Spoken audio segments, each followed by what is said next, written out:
So ito na nga po ang issue, 'yan. May nakarating po kasi sa akin na ako daw po ay naghihingi po ng ano ba 'yan, naghihingi daw po ako ng pera kapalit daw po ng picture ni Fiancé.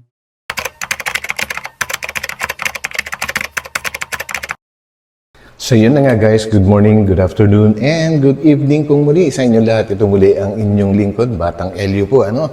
And guys, ang dami po mga issues ngayon, no? And dahil nga po dito, ay magbibigay naman po tayo ng isang opinion at reaction regarding nga po sa napapabalita guys na itong si Patrick, yung pinsan po ni Fiancé po, ano?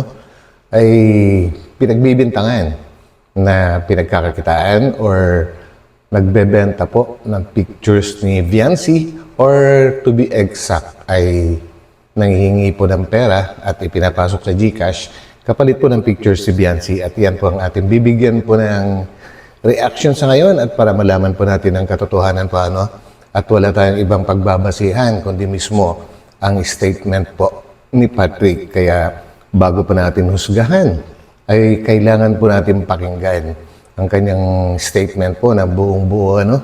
Kung kailangan nga ba talaga siyang husgahan or kailangan intindihin. So yan guys, so samahan po ninyo ako, ano?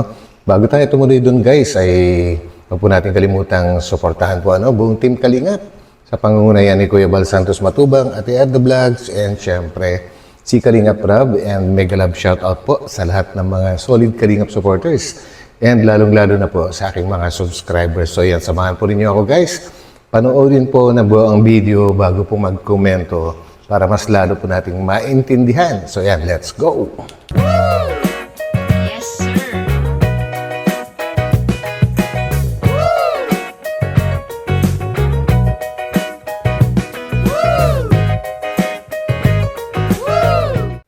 So ito na nga po ang issue, 'yan. May nakarating po kasi sa akin na ako daw po ay naghihingi po ng ano ba 'yan, naghihingi daw po ako ng pera kapalit daw po ng picture ni Fiancé. 'Yan.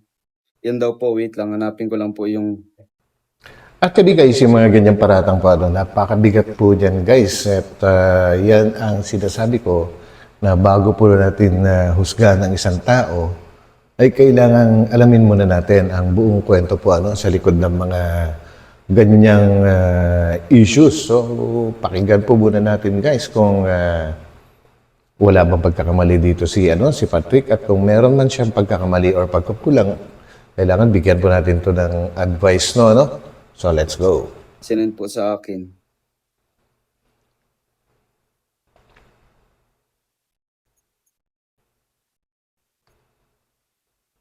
Naghihingi daw po ako ng pera. Pera. Sabi po kasi dito nung nakachat ko, basahin ko na lang po sa inyo. Lapag mo lang GCash mo dyan para anytime, mapasahan ko kayo GCash kahit pang snack nyo lang. Pero wag na magsalita pag binigyan. So yun guys, no, umpisa pa lang, medyo questionable na. Kagad kung sino man yung kachat niya na magpapadala ng pera, pinapalapag yung GCash, and kailangan pag-isipan mo na kaagad kung bakit ayaw niya na maikwento. No? So, ibig sabihin na may sikreto na kaagad yan na nangyayari. Hindi po kagaya yan ng mga lihitimo na mga tumutulong or mga sponsors na lantaran na pinapasabi nila. Meron din po mga anonymous, pero madalas po yung paulit-ulit. And yung anonymous naman po na sinasabi guys, is kilala naman po nila actually, ayaw lang ipabanggit yung kanilang personal na information, no? Pero itong ganito, bibigay ng GCash, tapos ayaw ipabanggit na nagsisend siya sa GCash. Questionable na kaagad yan guys, lalong-lalo na hindi naman pala personal nakakilala nitong si Patrick, yung kanyang kachat. So pakinggan po natin. Ito mong po ako, sabi ko, salamat po. Tapos sabi ko din, actually po, gutom na po kami. Gutom na po talaga Gutom kami na kasi sila. kakatapos lang po ng mas namin talaga. As in, wala po kaming umagahan. Yun po yung sinabi ko. Siya po yung nag-initiate na mag-send daw po ako ng GCash. Siya po yung good morning, siya po yung nangumusta sa akin. So yun guys, take note na yung tao daw na yun ay siya ang nagpaumpisa or nag-initiate ng usapan. Siya yung nag-hello and then kinausap naman nitong si Patrick. Kumbaga pinatulad naman niya na i-chat yung tao kung sino ba yun. At antayin natin guys at mababanggit nga dito ni Patrick na hindi daw niya kilala yung kachat niya. Tapos sinagot ko lang naman po yun ng maayos. Tapos parang naghihingi lang po siya ng update kung nasaan daw kami. Sabi ko po, nasa SM. Kaya parang nagpicture lang kami. Nagpicture po kami. Sabi ko kay Bensi magtago siya ng mukha kasi bawal siyang i-expose sa camera. So yun guys, yung kachat nga daw niya, inuulit-ulit ko lang kasi baka hindi malinaw yung ang dating sa inyo ng mismong video na ginawa natin. Kaya kailangan mas laliman ko pa yung paliwanag. So yun, nanghihingi daw ng update yung tao. So nagpicture sila. Kumbaga, papadala naman siya ng picture sa kachat niya. And pinagtakip nga daw niya ng mukha si Viancy. And alam naman nating lahat na guys na pinagbabawal po talaga na ma-overexpose itong si Viancy. Ang may karapatan lang talaga dyan na mag-upload ng picture o kaya video ay walang iba kundi si dalawa lang guys. Si Kuya Bal at saka si Kalinga Prab and siguro okay naman kay Ate Ed na kaya lang din naman po ginagawa ni Ate Ed na yun, no? So yun guys. Kaya yun man, parang ko lang po, nagpicture lang po kami tapos nakatago yung mukha niya. Tapos yun doon na po nag-issue. Nasabi daw, binibenta ko na yung picture ni Viancy. Unang-una po, pinsan ko po si Viancy at hindi ko naman po yung gagamitin para sa pera. Simula po nung mapunta ako sa Kalingap, hindi ko po yung ginagawa. Kaya nagulat na lang ako na, yun, may issue na ako. Welcome to Bashing World. Pero syempre man po, nalaman ko po to kasi may nag-concern po si Kuya Starax po sa akin. Kaya natuwa man po ako kasi, in-inform niya po ako about dun. Na syempre magpaliwanag po ako. Kaya eto na po ako ngayon. Kaya kung may mga tanong pa po kayo, pwede po kayo magtanong. Sana maging love team kayo ni Joyce. Sana maging totoo kayo bagay. Paano nga po magiging love team? Wala pa nga pong ka-love team. Sinisiraan na po. Nami-misinterpret po ng iba. Yung iba po, sila yung tapos sabihin, ibebenta yung picture. Ano man ang picture na ibebenta? Wala man din evidence na nagbebenta ako ng picture na nagsabi ako na kapalit ng picture na to ay magbayad kayo sa akin sa GCash. Wala namang ganun na nangyayari. Sila po yung nagang kurusang chat. Tapos di ko na nga di po maalala kung sino po yung nag-chat na yun. Tapos Ayun, take note guys nasabi na niya at last yung binabanggit ko kanina na hindi niya kilala yung nag-chat sa kanya pero sinusunod niya. And yun nga, nagbigay pa siya ng picture. So, itong aking sariling opinion dyan guys, no?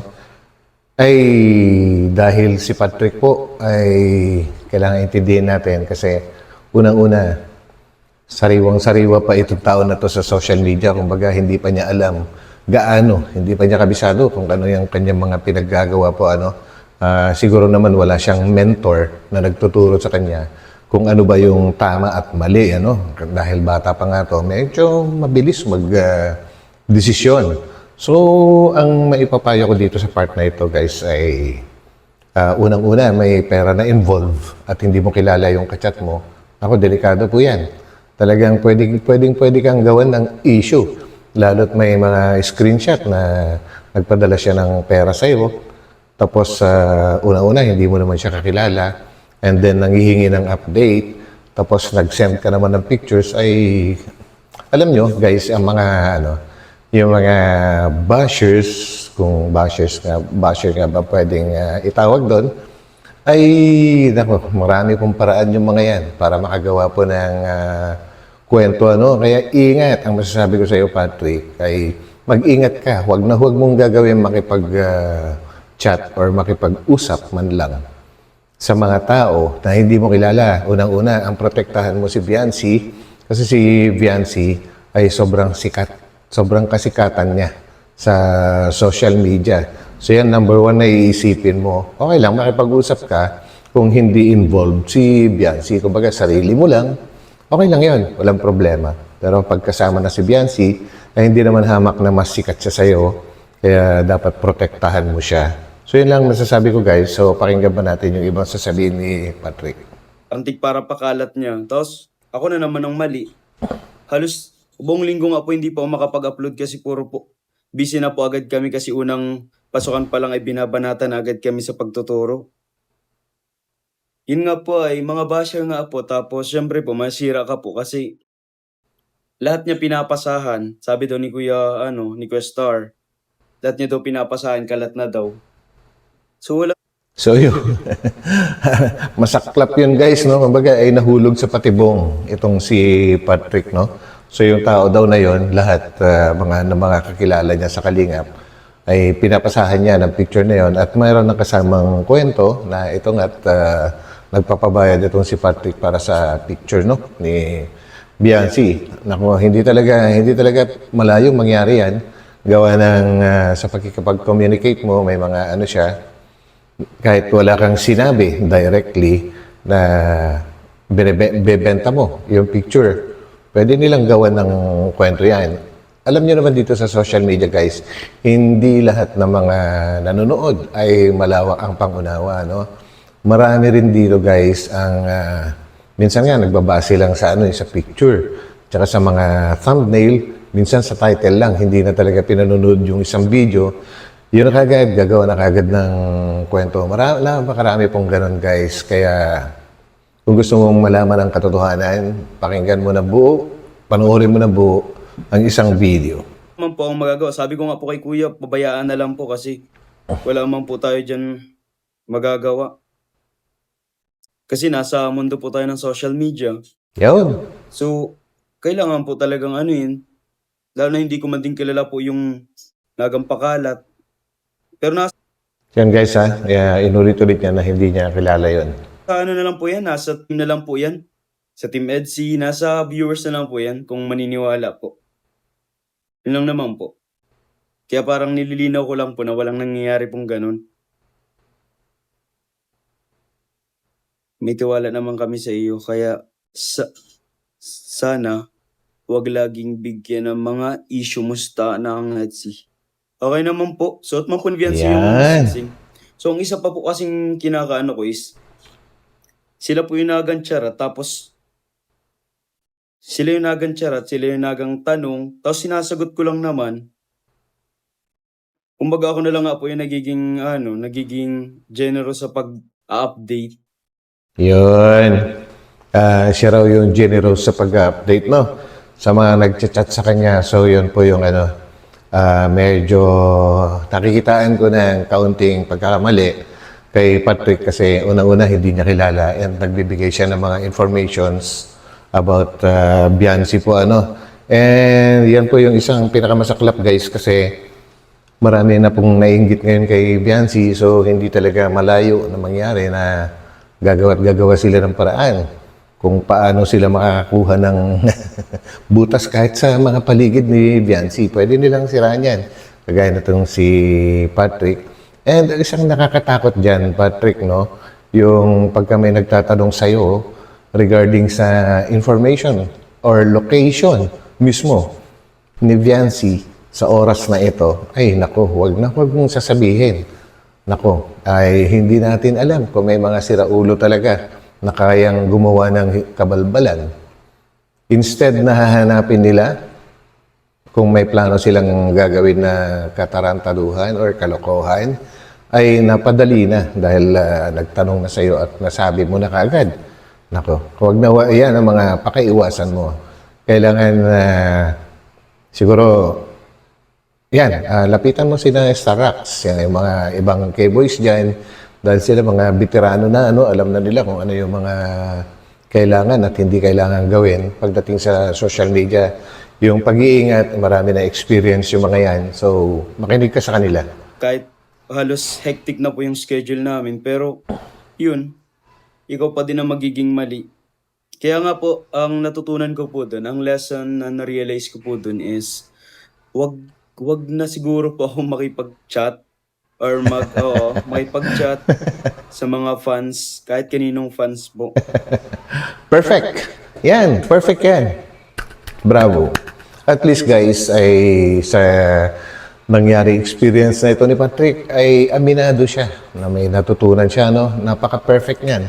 At yan ang pinakatamang gawin mo. Huwag ka makikipag-chat sa kahit kanino kasi okay lang nga kung sarili mong fans. Pero kung fans ni Biancy, nako, hindi mo kailangang kausapin kasi unang-una, hindi ko alam kung binigyan ka ni Biancy ng go signal na i-entertain yung mga kung sino man ang mga nagtatanong sa'yo about Viancy, ano? Kung meron kang go signal from Viancy, siguro ay ingat-ingat ka pa rin sa mga binibigay mong mga impormasyon.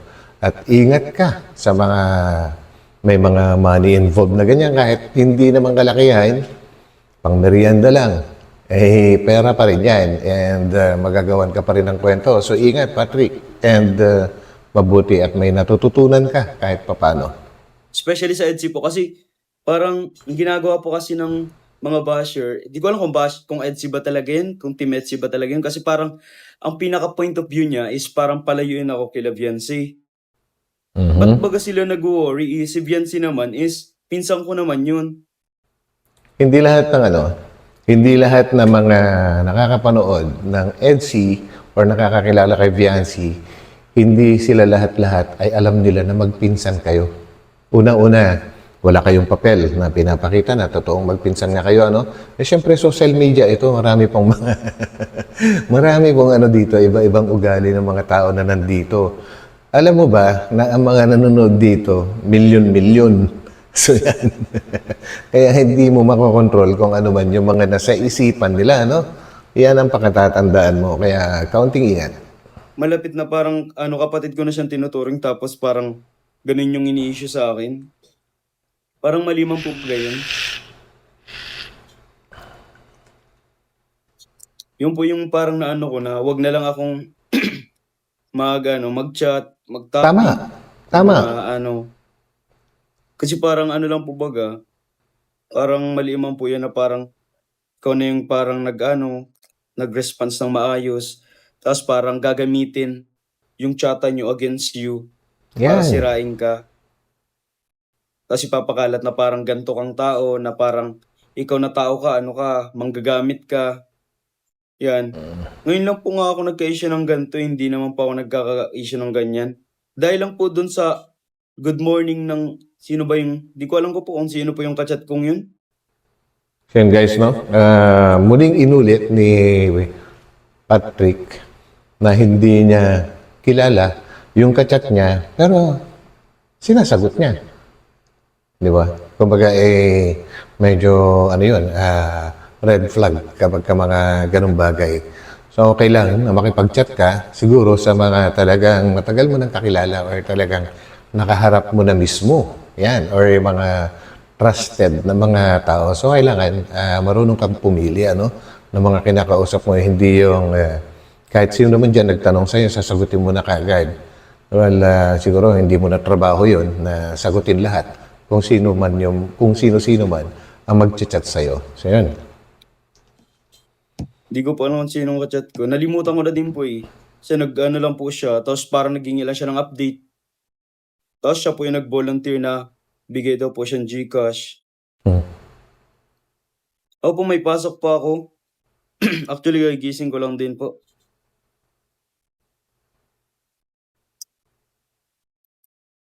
Kaya, yun, lang po talaga, nakaka-stress lang din. Kung sanay-sanay man na din po sa basher kasi lagi man na din po ang binabash. Sana Actually, hindi maganda na ito lahat guys, hindi po ako galit, hindi rin ako basher ni Patrick. Ito ay nagsasalita ako bilang kuya niya, no?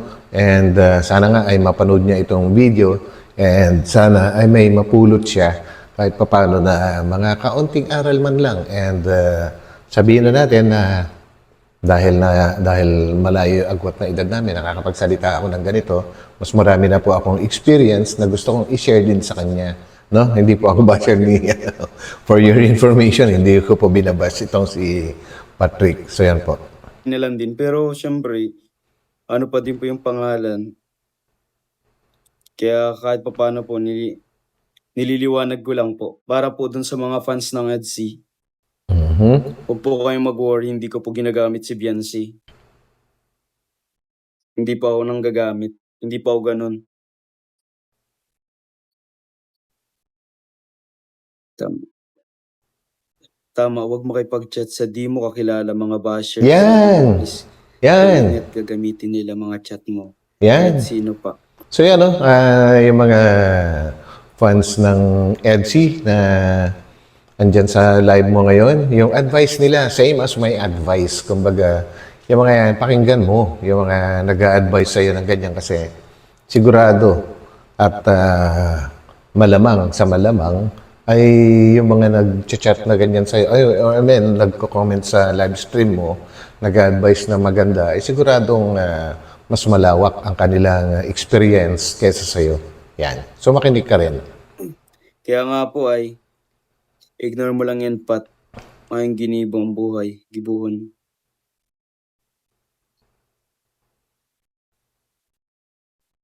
Yun lang po. Ang ano ko lang naman po is, okay lang naman po sana na makipag-chat po ako kasi open naman po ako. Nagre-reply naman po agad ako. Nakikipag-chat ako ng maayos. Yun. Yun yung masaklap na open ka sa pakikipag-chat. Kagaya ng paulit-ulit na sinasabi natin, no? Okay lang naman makipag-chat ka. Huwag lang, kung ang information na hiningi nila ay tungkol lang sa sarili mo, wala yun. Kahit makipag-chat ka, maghapon magdamag, walang problema doon. Pero kung pagdating na sa mga information about Biancy, no, ilimit mo yung sarili mo sa pakikipag-usap kung involved na dyan si Biancy kasi kagaya na sabi ko, sikat na sikat yung tao. So at malamang hindi ka rin niya, I'm not sure kung binigyan siya ni Biancy ng karapatan na i-entertain yung mga lahat na kung sino-sino na nagtatanong about her ay kailangan sagutin ni Patrick. Yan ang hindi ko alam kung nagbigay ba ng karapatan itong si Biancy kay Patrick. And sa tingin ko naman ay hindi mangyayari yung ganun. Kasi si Biancy mismo sa sarili niya ay ingat na siya sa pagsasalita, no? Kaya hindi rin po ako naniniwala na binigyan ni Biancy itong si Patrick ng go signal para i-entertain lahat. Kahit hindi niya kakilala, ng mga nagtatanong ng impormasyon or nanghihingi ng mga pictures, ay kailangan niyang bigyan. So, yun, red flag po yun. Pero, ang di ko lang po alam kung bakit parang babaguhin niyo yung parang kwento na parang ako yung nanghihingi. Especially po kasi dun sa mga na nagtiwala po sa akin na Team EDC po, na yung nag-sponsor po dati sa akin. Kumbaga nakakahiya po baga na parang tinulungan nila ako tapos syempre iisipin nila ganun pala akong tao. Hindi naman po ako ganun. So yun guys, no? Yun. At isa lang naman ang pwedeng sabihin natin kay Patrick na actually na-realize na rin niya and sana niya yun. Kumbaga tutuhanin niya at gamitin niya sa pang-araw-araw na buhay niya yung hindi na siya makikipag-chat sa mga hindi niya kakilala. Di ba, guys? Ay hindi po talaga maganda yun. Kahit po naman sa akin, no, may mga nagme-message na, actually, yung mga nagme-message sa akin na hindi ko naman personal na kakilala, chinecheck ko muna yung Facebook account nila. Kung ito naman ay nakalak, sorry, hindi talaga kita i-entertain. Pero kung nakita ko naman na meron tayong mga mutual friends, mga ganyan, so i-check ko pa rin kung sino-sino bago ako mag-accept ng messages kasi hindi naman kaagad yun kahit tiningnan mo po yung message niya, hindi naman po niya malalaman kaagad hanggat hindi mo siya ina-accept po. Ano. So, yun. Ingat, Patrick. And number one, pagka may mga pera na involved, ano ka na kaagad dyan? Medyo dapat hands up ka na kaagad dyan. No? And ingatan mo si Biancy.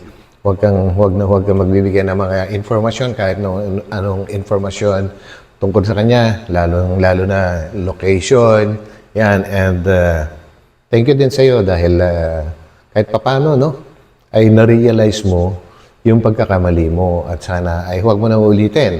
Ito ay advice galing sa iyo, Kuya Batang LU. Yan, concern lang din ako sa iyo para makaiwas ka sa mga bashing, ay kailangan talaga mag-ingat ka. Mag-ingat ka sa iyong mga kinikilos sa social media. Yan, dahil dito, napakaraming ano dito. Sabihin na natin, mga loko-loko, may mga hindi mo kilala, kinakausap mo, hindi mo alam kung ano yung purpose nila sa pakikipag-usap sa'yo, nagbabait-baitan. Ikaw naman, napakabait mo rin, lahat ng katanungan sinasagot mo.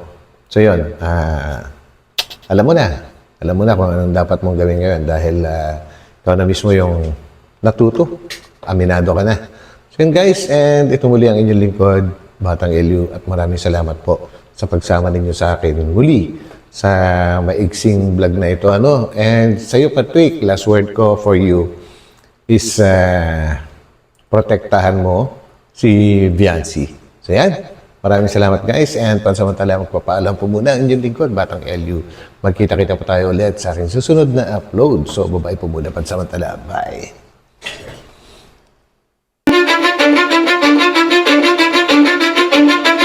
Cause I don't give a fuck what you say.